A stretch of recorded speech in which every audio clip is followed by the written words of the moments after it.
மனமலர் ஆன்மீகம் சேனல் நேயர்களுக்கு எனது அன்பு வணக்கம். அதாவது பல்வேறு சம்பிரதாய விஷயங்களை பற்றி நம்ம இந்த நேர்காணலில் பார்த்துட்ருக்கோம். முதலாவதாக நம்ம சொன்னது போல ஸ்ரீ வைஷ்ணவ சம்பிரதாயம். அது தொடர்பான நம்முடைய கேள்விகளுக்கு பதில் தருவதற்காக ஸ்ரீமதி கிருஷ்ண கிருபா அம்மா அவர்கள் நம்முடன் இணைந்திருக்கிறார். போன தடவையே நம்ம ஒரு 2-3 கேள்விகளில் ஆரம்பித்தோம். இப்போ அடுத்ததாக எந்த ஒரு சம்பிரதாயமானதாலும் குரு பரம்பரை அப்படின்னு ஒன்று இருக்கும். அதாவது ஒரு மனுஷன் நேரடியாக இறைவனை போய் தேடி தானாக உணர்ந்தது அப்படிங்கிறது ரொம்ப குறைவான மனிதர்களுக்கு மட்டும்தான் சாத்தியமான ஒன்று. அந்த வகையில் குரு அப்படிங்கிறவர் ஒரு அவசியமான ஒருவர். ஆச்சாரியர் அப்படின்னு சொல்கிறோம், பல்வேறு பெயர்களில் சொல்கிறோம். எல்லா சமயங்களுக்குமே இது பொருந்தும். அந்த வகையில் ஸ்ரீ வைஷ்ணவ சம்பிரதாயத்துக்கு குரு பரம்பரை எங்கே இருந்து தொடங்குகிறது, அவர்கள்லாம் யார் யார், கொஞ்சம் சுருக்கமாக மக்களுக்கு புரிகிற மாதிரி சொல்லணும். நேயர்கள் அனைவருக்கும் வணக்கம். எந்த ஒரு வைணவ பரம்பரைக்குமே ஒரு குரு பரம்பரை அப்படிங்கிற ஒரு ஆரம்பம் உண்டு. ஏதோ ஒரு இடத்துலேருந்து அது ஆரம்பிக்கிறது, இந்த இடத்துல மத்தியமமாக ஆகிறது, இந்த இடம் வரையிலும் இன்று வரை வளர்ந்து கொண்டு வருகிறது அப்படின்னு எல்லா சம்பிரதாயங்களுக்குமே குரு பரம்பரைங்கிறது உண்டு. ஸ்ரீ வைஷ்ணவ சம்பிரதாயத்துக்கும் முக்கியமாக உண்டு. அதுக்கு முதல்ல ஒரு குரு எதற்கு அப்படிங்கிறத நாம் பார்க்கணும். ஏன்னா எப்போ இப்போ நமக்கும் பகவானுக்கும் நவவித சம்பந்தம் உண்டு அப்படின்னு சாஸ்திரம் சொல்றது. 9 விதமான உறவுகள் தெய்வத்தோட நமக்கு உண்டு அப்படின்னு சொல்றது. அப்படி இருக்கிறச்சே நம்ம நேரா ஒரு கோவிலுக்கு போய் நாம நேரா அந்த சுவாமியை வழிபட்டு 9 விதமான உறவு இருக்காமே, நீ என்னை ஏத்துக்கோ அப்படின்னு கேட்டுடலாமே. ஒரு குருவுடைய தேவை எதுக்கு அப்படின்னு சாஸ்திரம் முதல்ல ஆராய்ச்சி பண்றது. இப்போ உலக படிப்பு இருக்கு. இப்போ ஒரு மேத்தமேட்டிக்ஸோ பிசிக்ஸோ கெமிஸ்ட்ரியோ ஒருத்தர் படிக்கணும் அப்படின்னா அதற்கே ஒரு ஆசிரியருடைய வழிகாட்டுதல் வேணும். அதுல எந்த ஆசிரியர் எக்ஸ்பர்ட்டோ அவங்களுடைய வழிகாட்டுதல் வேணும். அப்படிங்கும்போது இதுவும் ஆன்மீக கல்வி. இங்க நாம போக போற பாதையோ அடைய போற லட்சியமோ பிரத்யட்சமா இல்ல. எதை அடைய போறோம்னே தெரியல. அப்போ நமக்கு சரியான ஒரு குருவினுடைய வழிகாட்டுதல் வேணும் அதற்கு. அதனாலதான் நாம எப்படி இப்போ பிசிக்ஸ், பயாலஜி, பாட்டனி இந்த மாதிரி கோர்ஸ் எல்லாம் நாம ஒரு டீச்சர் உதவியோட படிக்கிறோமோ, அதே போல இந்த பிலாசபியையும் ஒரு ஆசிரியர் உதவியோட, குரு உதவியோட படிக்கணும். ஆனா இன்னைக்கு எப்படி இருக்குன்னா, ஆன்மீகத்தை சமூக வலைத்தளங்கள்ல வர்ற அந்த ரைட்டப்பும் ஃபார்வர்ட்ஸும் மூலமா கத்துக்கிட்டு இஷ்டத்துக்கு பேசுறதுங்கிறது இன்னைக்கு ரொம்ப பெருகி போகுது. அதற்காகத்தான் நம்ம இந்த நிகழ்ச்சி ஆரம்பிச்சதே கூட. அவ என்னன்னா, நமக்கு கிடைக்கக்கூடிய சரியான தகவல்களை விட தவறான தகவல்கள் அதிகமா இருக்கு. மக்கள்கிட்ட என்ன பிரச்சனைனா, யாரை அணுகணும் அப்படிங்கிறது மக்களுக்கு தெரியல. யார் கற்றவர், யார் ஒரு சம்பிரதாயத்துக்கு ஒரு தெளிவான பாதையை நமக்கு கொடுப்பார் அப்படிங்கிறது தெரியல. அதற்காகவே நம்ம இந்த நிகழ்ச்சி தொடங்கணும். ஆமா, நல்ல ஒரு முயற்சி இது. நன்றி. ஏன்னா இன்னைக்கு ரொம்ப எல்லாரும் ஆன்மீகத்துல ஒரு ஒரு முறையா படித்து இப்போ நீங்க எனக்கு ஒரு அறிமுகம் கொடுத்தீங்க. இவ்வளவு தூரம் கோர்ஸ் எல்லாம் படிச்சுட்டு தான் நாங்க இன்னைக்கு இதை பேசுறோம். அது போல இல்லாம இன்னைக்கு சின்ன சின்ன குழந்தைகள்லாம் கூட மிமிக்ரி பண்ற மாதிரி பேச ஆரம்பிச்சிடுறார்கள். பெரிய பிரபலமான பேச்சாளர்களை மிமிக்ரி பண்ணி பேச ஆரம்பிச்சிடுறார்கள். அது ஒரு ஆரோக்கியமான வளர்ச்சின்னு எனக்கு தோணல. ஏன்னா உபன்யாசம்ங்கிறது ஒரு ஸ்பீச் காம்படிஷன் கிடையாது. அதற்கு நிறைய நாம கிரவுண்ட் ஒர்க் பண்ணணும். இப்போ ஆன்மீகத்துக்கும் ஒரு குருவினுடைய வழிகாட்டுதல் வேணும். குரு ஏன் வேணும் அப்படின்னு சாஸ்திரம் முதல்ல கேட்டுக்கிறது, ஒரு ஜீவனுக்குமே, அதாவது ஒரு பக்தர்னு எடுத்துக்கலாம். ஒரு பக்தனுக்குமே அவருக்கு நிறைய இது போன்ற குழப்பங்கள் இருக்கும். எந்த பாதை சரியானது, எது தவறானதுன்னு இவ்வளவு நாளா தெரியாம குழப்பங்கள்னால அவர்கள் பல தவறுகளை பண்ணியிருக்கலாம். புண்ணிய பாபங்கள் நிறைய ஏற்பட்டிருக்கும். அப்படி இருக்கும்போது நேரா போய் ஒருவன் பகவானிடத்துல நின்னா அவனுக்கு அந்த பகவானுடைய அருளை ஏத்துக்கிற அளவுக்கு ஒரு பக்குவம் இருக்காது. அதனால பக்குவத்தை உண்டாக்க குருவினுடைய துணை வேண்டும். சரி, ஒரு குருவை நாம அடைஞ்சிட்டோம். அவர் மூலமா நம்ம வைஷ்ணவ சின்னங்களை எல்லாம் தரித்து கொண்டு இப்ப பெருமாள்கிட்ட போறோம். அப்படிங்கிறச்ச எதுக்கு ஸ்ரீ வைஷ்ணவத்துல தாயாரை முன்னிட்டு கொண்டு போகணும்? அதான் ஒரு குருவை அடைஞ்சாச்சே, அவரை பிடிச்சே நாம போலாமே அப்படின்னு ஒரு கேள்வி அங்க சாஸ்திரம் கேட்டுக்கிறது. அதனால ஒருத்தருக்கும் 2 வழிகாட்டி வேணும். நமக்கு நம்ம கையை பிடித்து பகவான் இடத்துல அழைத்து கொண்டு போக குரு வேணும். பகவானை நம்மிடத்துல அழைத்து கொண்டு வர தாயார் வேணும். ஏன்னா பெருமாளை ஒரு யானையாக சாஸ்திரம் உருவகப்படுத்துறது. யானை பாகனோட உதவியோட தான் யானையை அணுக முடியும். பாகன் இல்லாத யானைகிட்ட கிட்ட போறது ஆபத்து. அது என்ன பண்ணுன்னு சொல்ல முடியாது. பாகன்னா பழக்கி வச்சிருப்பான். அது போல தாயாருக்கு தான் அந்த பெருமாளுடைய ஸ்வரூப ரூப குணங்கள்லாம் தெரியும். எப்பேற்பட்டவர் அவர் அப்படின்னு அவரோட அதுக்கு ஓரளவு துல்லியமா இருக்கக்கூடியது தாயார் தான். அதனால அந்த தாயார் பெருமாளை நம்மிடத்துல அழைத்து கொண்டு வருகிறார். அப்படிங்கிறச்சே அவர்களை முன்னிட்டு கொண்டு நாம பெருமாள் இடத்துல போகணும். ஆனா ஒரு குரு தான் நமக்கு அதற்கான பக்குவத்தை உண்டு பண்ணணும். அதனால ஒவ்வொருத்தருக்கும் குருவருளும் வேணும், திருவருளும் வேணும் அப்படிங்கிறது ரொம்ப முக்கியம் ஸ்ரீ வைஷ்ணவத்துல. ஓ குருவை அடைஞ்சாச்சுங்கிறதுக்காக தாயாரை இழக்கவும் கூடாது. தாயார் தான் இருக்காங்களே, நான் எதுக்கு குருவை பிடிக்கணும்? தாயாரை முன்னிட்டு கொண்டு போறேனே. ஏன்னா இப்ப சொல்றாங்க ஹியூமன் ஒர்ஷிப் எதுக்கு? அவரும் என்ன மாதிரி ஒரு மனுஷன் தானே. நானும் மனுஷன், அவரும் மனுஷங்கும்போது நான் எதுக்கு அவரை பிடிக்கணும்? அப்படின்னு குரு எல்லாம் இப்போ அப்படிங்கிறவரே தேவையில்லை அப்படின்னு சொல்லி ஒரு அப்படிங்கிற கருத்து ஒரு எண்ணம் உருவாக்கம் வருது. பண்றாங்க. அதனாலதான் இப்போ ம். நம்ம உலக படிப்புக்கே ஒரு ஆசிரியர் துணை வேணுமே. அப்ப தெய்வ படிப்புக்கு எப்படி குரு இல்லாம நம்மளால சமாளிக்க முடியும்? அதனால குருவருள், திருவருள் 2மே வேணும். ம். அதனால நம்ம ஸ்ரீ வைஷ்ணவ குரு பரம்பரை 2 விதமா இருக்கு. ஸ்லோக குரு பரம்பரை, வாக்கிய குரு பரம்பரை அப்படின்னு 2ஆ இருக்கு. ஓஹோ ஸ்லோக குரு பரம்பரைங்கிறது லக்ஷ்மிநாத சமாரம்பாம் நாத யாமுன மத்தியமாம் அஸ்மதாச்சாரிய பரியந்தாம் வந்தே குரு பரம்பராம் அப்படின்னு ஸ்லோக குரு பரம்பரை. ம். எல்லா சம்பிரதாயத்துக்குமே ஒரு குரு பரம்பரை உண்டு. ஆமா. கிட்டத்தட்ட அதனுடைய ஃபார்மட் இப்படிதான் இருக்கும். ஆமா. சமாரம்பாம் மத்தியமாம் சமாரம்பம் இப்படிதான் மத்தியமம் இருக்கும். வந்தே குரு ஆமா. பரம்பராம்னு தான் முடியும். ம். அந்த என்ன ஃபில்அப் பண்ணியிருக்காங்கங்கிறது தான் அந்த குரு பரம்பரையை தெரிஞ்சுக்க வைக்கிறது.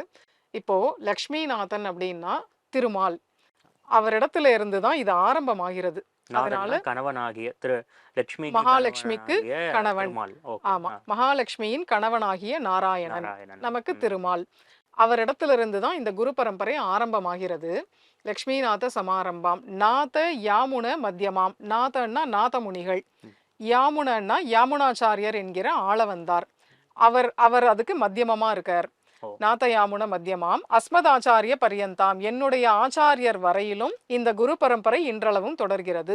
ஓ இதுல ஒண்ணு அப்போ என்ன ஒருவர் சொல்லும்போது ம், தன்னுடைய குருவையும் வரைக்கும் நாராயணனில் தொடங்கி அது போல நடுவுல நாதயாமுனன் சொல்லிட்டு கடைசியாக என்னுடைய ஆச்சாரியன் யாரோ அவரையும் சொல்லி ஆ, வணங்கி ஆரம்பிக்கிறோம். ம், அப்படித்தான் ஆமா, எடுத்துக்கணும். அது போல ஆரம்பிக்கிறோம். இத பண்ணினவர் கூரத்தாழ்வான். ஓ அவருக்கு அஸ்மதாச்சாரியர் ராமானுஜர். ம். அதனால அந்த மத்தியமாம்ங்கிறச்சு நாத யாமுனங்கிறது சரியா வருது. ஆனா இன்னைக்கு ராமானுஜருக்கு அப்புறம் 1000 வருஷம் நம்ம தாண்டி வந்துட்டோம். அதனால அந்த செயின் வந்து நமக்கு சரியா இல்ல, சமமா இல்ல. அதனால பின்னாடி வந்த பிள்ளை லோகம்ஜியர் அப்படிங்கிறவர் எல்லா காலத்திலயும் உபயோகப்படுற மாதிரி இன்னொரு ஒரு குரு பரம்பரை ஸ்லோகம் எழுதினார். அது என்னன்னா அஸ்மத் குரு சமாரம்பாம். இங்கேருந்து ரிவர்ஸ்ல இருந்து போலாம். ஏன்னா ஓ நம்ம அவரை எங்க கண்டோம் திருமால, நம்ம இவரை தானே பாக்குறோம் குருவை, அதனால இவர்கிட்ட இருந்து போலாம் அப்படின்னு அஸ்மத் குரு சமாரம்பாம் யதிசேகர மத்தியமாம் லக்ஷ்மி வல்லப பரியந்தாம் வந்தே குரு பரம்பராம் அப்படின்னு அவர் ஒண்ணு போட்டார். ஓ அது வந்து இன்னைக்கும் மேல்கோட்டை, திருநாராயணபுரம் அங்கெல்லாம் இதுதான் வழக்கத்துல இருக்கு. இந்த தனியன் சொல்றது இதற்கு தனியன்னு பெயர். இது வழக்கத்துல இருக்கு. உதிரியான ஸ்லோகங்கள் இதற்கு தனியன். தமிழ் பிரபந்தம் ஆரம்பிக்கிறதுக்கு முன்ன இதெல்லாம் சொல்லி தான் அந்த குரு பரம்பரையை நாம நினைத்து கொண்டு தான் அதை வந்து ஆரம்பிக்கணும். ம். ஒரு திருப்பல்லாண்டுங்கிற பிரபந்தம் ஆரம்பிக்கிறோம்னா முதல்ல இதெல்லாம் சொல்லிடணும். சொல்லுவோம். அது போல இவர் வந்து என்ன பண்ணினார், அஸ்மத் குரு சமாரம்பம். ஏன்னா நம்ம ரொம்ப பின்னாடி வந்தாச்சு, அவங்க காலத்தையெல்லாம் தாண்டி வந்தாச்சு. அதனால என் குருவில இருந்து ஆரம்பிச்சு அஸ்மத் எல்லாருக்கும் என்றாலே என்னுடைய அப்படின்னு என்னுடைய சொல்றோம். ம், புரியுது. அஸ்மத் அப்படின்னா என்னுடைய குருவிடம் இருந்து இந்த குரு பரம்பரை ஆரம்பிக்கிறது. ஏன்னா என் கண்ணெதிர தெரியறவர் என் குரு தானே. ஆமா. இவரிடத்துல இருந்து ஆரம்பிக்கிறது. யதிசேகர மத்தியமாம். அப்ப ஓ கூட ராமானுஜர் மத்தியமா வருவாரா, நம்ம அந்த கணக்கு பண்ணா சரியா வருமா அப்படின்னு ஒரு கேள்வி வருது.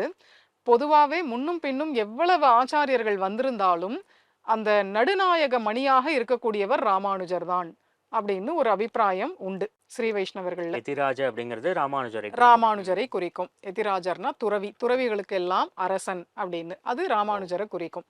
அதனால ஏன்னா எதிராஜேன நிபத்த நாயக ஸ்ரீஹி மகதி குரு பங்கி ஹார யஷ்டிகி அப்படின்னு ஒரு ஸ்லோகம் இருக்கு. தேசிகன் பண்றார், ம். வேதாந்த தேசிகன்கிற ஆச்சாரியன் பண்றார். எவ்வளவு ஆச்சாரியர்கள் முன்னையும் பின்னையும் இந்த ஸ்ரீ வைஷ்ணவ சம்பிரதாயத்துல தோன்றி இருந்தாலும் அவ்வளவு பேர்களுக்கும் ஒரு நடுவர் அப்படின்னு இருக்கக்கூடியவர் ராமானுஜர் தான். ஓ அவர் தான் நடுவர். அதனாலே இதுக்கு இந்த சம்பிரதாயத்துக்கே ராமானுஜ சம்பிரதாயம் ராமானுஜ பேர். ம். சம்பிரதாயம்னே தான் பேரு. இப்ப வைணவர்களுக்கு ராமானுஜரை விட மணவாள மாமுனிகள் இன்னும் முக்கியம். ம். வடகலை வைணவர்களுக்கு வேதாந்த தேசிகர் இன்னும் ஆமா. முக்கியம்னா கூட வெளியில போனா நீங்க மணவாள மாமுனிகள் வைணவரா, வேதாந்த தேசிகர் வைணவரான்னு கேட்க மாட்டாங்க. கேட்க மாட்டாங்க. அவ்வளவு பேருக்கும் பொதுவான ஒருவர் ராமானுஜர் தான். ராமானுஜர். அதனால ராமானுஜ வைஷ்ணவர்களா அப்படிங்கிறது தான் வெளியில எல்லாம். ஸ்ரீ வைஷ்ணவம்னு அவர்களுக்கு தெரியாது, தெரியாது. ராமானுஜ ம். வைஷ்ணவர்களான்னு தான் கேட்பார்கள். அதனால இது ரெண்டுமே ஸ்லோக குரு பரம்பரை. ம்ஹும். இவர் பிள்ளை லோகம்ஜியர் என்ன பண்ணினார், ராமானுஜர் பேர் வரணும் அந்த குரு பரம்பரையில அப்படிங்கிறதுக்காக இப்படி ஆரம்பிச்சு அவர் தான் மத்தியமமாம் அப்படின்னு வச்சு ஓ யதிசேகர மத்தியமாம் லக்ஷ்மி வல்லப பரியந்தாம், எப்படி திருமால் இடத்துல தான் போய் முடிய முடியும். போறோம்.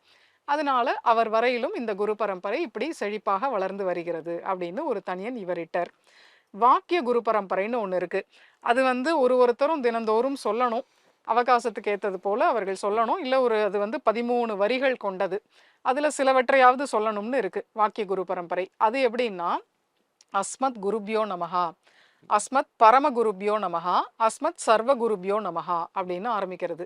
இப்போ ஒருத்தருக்கு அந்த திருவிலச்சினை எந்த குரு பண்ணினாரோ, சாதித்தாரோ, அது திருவிலச்சினை பஞ்சசம்ஸ்காரம். பஞ்ச சம்ஸ்காரம், அதாவது வைஷ்ணவ தீட்சை அப்படின்னு தீட்சை. சொல்லப்படுகிறது. தோள்கள்ல காய்ச்சப்பட்ட சங்கு சக்கர முத்திரையை கொடுக்கிறது. ஆமா. அதை யாரு கொடுக்குறாரோ அவர்தான் அஸ்மத் குரு. குரு. அவர்களுக்கு அஸ்மத் குரு, தன்னுடைய சொந்த குரு அவர்தான். ம். அவரை முதல்ல நமஸ்கரிக்கிறேன். அவருக்கு ஒரு குரு இருந்திருப்பார் இல்லையா? ஆமா. அந்த பீடம் அப்படியே வளருது. அப்போ அவரை நான் நமஸ்கரிக்கிறேன். ம். அப்படியே போனா எவ்வளவு போறது? அதனால அதற்கு முன்ன இருக்கிற அவ்வளவு பேர்களையும் நான் நமஸ்கரிக்கிறேன் அப்படின்னு ஒரு 3 தலைமுறை அவர்களை நாம நினைச்சுக்கணும். ம். ஏன்னா மொத்தமா நமக்கு நம்ம சொல்லிடுறோம். ஆமா. அதனால நாம அதை சொல்லிடுறோம். ம். அஸ்மத் குருப்யோ நமஹா, அஸ்மத் பரம குருப்யோ நமஹா, அஸ்மத் சர்வ குருப்யோ நமஹா. அதுக்கு முன்ன இருக்கிற அவ்வளவு பேரும். அதுக்கு மேல ராமானுஜர்கிட்ட போயிடுறோம். ம். ஸ்ரீமதே ராமானுஜாய நமஹா. ராமானுஜருடைய குரு அப்படியே ரிவர்ஸ்ல போகும். ம். மகாபூர்ண குரவே நமஹா. பெரிய நம்பிகள் தான் மகாபூர்ணர். அவர் தான் ராமானுஜருக்கு பஞ்சசம்ஸ்காரம் செய்தார்.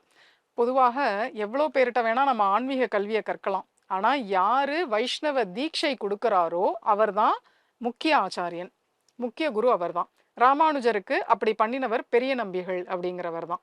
ஸ்ரீரங்கத்துல இருந்தார். அவருக்கு மகாபூர்ணர் அப்படின்னு பெயர். ம். மகாபூர்ண குரவே நமஹா. அதற்கு முன்ன அவர் யாமுனாய நமஹா. ஏன்னா யாமுனாச்சாரியர் ஆள வந்தார். அவருடைய சிஷ்யர் தான் பெரிய நம்பிகள். யாமுனாய நமஹா. அதற்கு முன்ன ஸ்ரீராம மிஸ்ராய நமஹா, ம். மணக்கால் நம்பி. அதற்கும் முன்ன புண்டரீகாட்சாய நமஹா, உய்ய கொண்டார். அதற்கும் முன்ன நாதாய முனையே நமஹா, நாதமுனிகள். நாதமுனிகளுக்கு ஷடகோபாய நமஹா, நம்மாழ்வார் தான் எல்லாத்தையும் அனுகிரகம் பண்ணார். ஷடகோபாய நமஹா. அதற்கும் மேல விஸ்வக்சேனாய நமஹா, ஷியை நமஹா, ஸ்ரீதராய நமஹா. ஓ. 13 வரும் இப்படி வாக்கிய குரு பரம்பரைன்னு. நாம இப்போ இது கொஞ்சம் ஈஸி தான். இதை தினமும் இப்படி சொல்ல ஆரம்பிச்சா நமக்கே ஞாபகம் வந்துடும். ஆமா. இதையாவது ஸ்மரிக்கணும் ஒருத்தர் தினந்தோறும். ஒரு வைணவனா இருக்கிறவன் இதையாவது தினந்தோறும் பண்ணணும் அப்படிங்கிறதுக்காக இந்த நெறிமுறைகளை ஏற்படுத்தியிருக்கார்கள். பொதுவாகவே மதம் அப்படின்னாலே ஒரு கருத்துன்னு அர்த்தம். மதம் அப்படிங்கிறதுக்கு வெளிப்படையா அதனுடைய அர்த்தம் வந்து கருத்து. ம். இப்போ ஞானி தூ ஆத்மைவ மே மதம் அப்படின்னு பார்த்தசாரதி சொல்றாரு கீதையில. மே மதம் அப்படின்னா மதம் இப்ப நம்ம சொல்ற அந்த இது இல்லை, என்னுடைய கருத்து. ஞானி வேறு நான் வேறு அல்ல என்பது என்னுடைய கருத்து அப்படின்னு அதுக்கு அர்த்தம். மதம் அப்படின்னா கருத்து. இது போல ஒரு மதத்துக்கும் ஒரு சித்தாந்தத்துக்கும் இவ்வளவு கருத்துக்கள் அடங்கின ஒரு தொகுப்பு இருக்கு. அந்த இப்ப நாம ஸ்ரீ வைஷ்ணவ சம்பிரதாயத்துக்குள்ள நுழைஞ்சிட்டோம் அப்படின்னா அதுல சொன்னபடி கேட்டு அந்த பாதையில போனாதான் அந்த லட்சியத்தை நம்மளால அடைய முடியும். அதை விட்டுட்டு நாமளா மனம் போன போக்குல ஒன்ன செஞ்சோம்னா வீண் உழைப்பாதான் அது போய் முடியும். அது வந்து நமக்கு அதுல பலன் கிடைக்காது. ஏன்னா எப்ப இது ஆன்மீகம்ங்கிற பாதை வந்து நுட்பமா இருக்கோ, கண்ணுக்கு தெரியலையோ, பலன் வந்து எங்கேயோ வேற லோகத்துல இருக்கோ, அப்ப நாம பலன் அடையணும்னா முன்னோர்கள் சொன்னதை கேட்டு அதன்படி நடந்தாதான் பலன் அடைய முடியும். ஒரு சேனலைஸ் பண்ணாதான் சரியா வரும். ஆமா, ம். ஆமா. இப்ப ராமானந்த சம்பிரதாயம்னா ராமானந்திகள் என்ன சொல்றார்களோ அதை கேட்கணும். அவங்க வந்து ராம் ராம்னு தான் சொல்லுவார்கள். இப்ப நாம ஸ்ரீ வைஷ்ணவர்கள் ஒருவர் சந்திக்கும் போது ஸ்ரீமதே ராமானுஜாய நமஹா அப்படின்னு சொல்றது வழக்கம். அடியேன் ராமானுஜதாசன் அப்படிம்பார்கள் சில பேர்கள். இதெல்லாம் வழக்கம். அவர்கள் சீதாராம் அப்படிம்பார்கள். இதுவே சைத்தன்ய வல்லப சம்பிரதாயத்துல ராதே கிருஷ்ணா அப்படிம்பார்கள். ஒரு சின்ன விஷயத்திலேருந்து ஆரம்பிச்சு இவ்வளவு கட்டுப்பாடுகள், இவ்வளவு சித்தாந்தங்கள், கோட்பாடுகள் ஒரு மதத்துக்கும் இருக்கு. உண்டு. அந்த கிழக்க போனா அந்த பாதையில போய் மேல மேல அதுல உள்ள அழகுகளை ரசித்து கொண்டே போனாதான் நம்ம லட்சியத்தை அடைய முடியும். முடியும். வெவ்வேறு கருத்துக்கள் கொண்ட எல்லா மதங்களும் ஒண்ணுன்னு நினைக்கிறது நம்மள வந்து ஒரு நாள் நாஸ்திகத்துல கொண்டு போய் விட்டுரும். ம். ஏன்னா என்ன தோணி போயிடும், சுயநலவாதிகள் தாங்கள் பிழைக்கிறதுக்காக இப்படிலாம் எழுதி வச்சிருக்கார்கள், ஒண்ணுக்கொண்ணு வேறுபாடா இருக்கு, இதெல்லாம் வாய் வியாபாரிகள் தங்களுக்காக எழுதி வைத்து கொண்டது, தங்களுடைய சுயநலம் தங்களுடைய பண லாபத்துக்காக அப்படின்னு தோணி போய் நாஸ்திகத்துல கொண்டு போய் விட்டுரும். ஓ. அதனாலதான் ஒரே பாதையில போகணும். எதையோ ஒன்ன பற்றி கொண்டு ஒரே பாதையில போகணும். ஒரு மலை ஏறணும்னா ஒரு கயிறை பிடிக்கணும், 4 கயிறை பிடிச்சோன்னா ஏறவே முடியாது. முடியாது. அது போலதான். அதனால ஸ்ரீ வைஷ்ணவத்தினுடைய குரு பரம்பரை திருமாலிடத்திலிருந்தே ஆரம்பிக்கிறது. ராமானுஜர் அதற்கு நடுநாயக மணியாக இருக்கிறார். அவரவருக்கு அவரவருடைய ஆச்சாரியர் அப்படிங்கிறது வரையிலும் இன்றளவும் அது வளர்ந்து வருகிறது. ரொம்ப அருமையாக சொன்னீங்க. அதாவது ரொம்ப ப்ராக்டிக்கலான எக்ஸாம்பிள் இது. ம். ஈவன் ஸ்போர்ட்ஸ்ல கூட ஒரு ம். கைடு இல்லாம நம்மளால வந்து எதையும் பண்ண பண்ண முடியாது. முடியாது. ஒரு சாதாரணமான விஷயங்களுக்கே ஒரு குரு, ஆசிரியர் அப்படிங்கிறவர் தேவைப்படும்போது, ஆன்மீகம் மாதிரியான ஒரு உயர்ந்த லட்சியம், கண்ணுக்கே தெரியாத விஷயம் நீங்க சொன்னது. அதுபோல கண்ணுக்கே தெரியாத விஷயங்கள் தெரியணும்னா, நிச்சயமாக ஆச்சாரியர், குரு அப்படிங்கிறவர் வந்து தேவை. எந்த சம்பிரதாயமாக இருந்தாலும் சரி, வைஷ்ணவமா இருந்தாலும் சரி, சைவமாக இருந்தாலும் சரி, ஈவன் அவங்களுமே கிறிஸ்துவர்கள், இஸ்லாமியர்கள் கூட அவங்களுக்கும் இமாம் அப்படின்னு சொல்லி, அவங்களுக்குன்னு பாதிரியார்ன்னு சொல்லி ஒரு குரு அப்படிங்கிற ஸ்தானம் வந்து வச்சிருக்காங்க. அப்படிங்கும்போது குருவுடைய தேவை என்ன அப்படிங்கிறத தொடங்கிய இந்த வீடியோல நம்ம ஆரம்பிச்சோம். ஆரம்பிச்சு வைஷ்ணவத்துடைய குரு பரம்பரை என்ன அப்படிங்கிறதும் இருவிதமான விஷயங்களையும் சொல்லி எளிமையாக ரொம்ப அழகாக சொன்னீங்க. அடுத்து இன்னும் சில கேள்விகள்லாம் இருக்கு. இந்த குரு பரம்பரையில இருந்தே சில கேள்விகள் நமக்கு இருக்கு. அதுபோல ஆழ்வார்கள் பத்தி அடுத்தடுத்து தெரிஞ்சுக்கணும். அதுவரை நன்றி.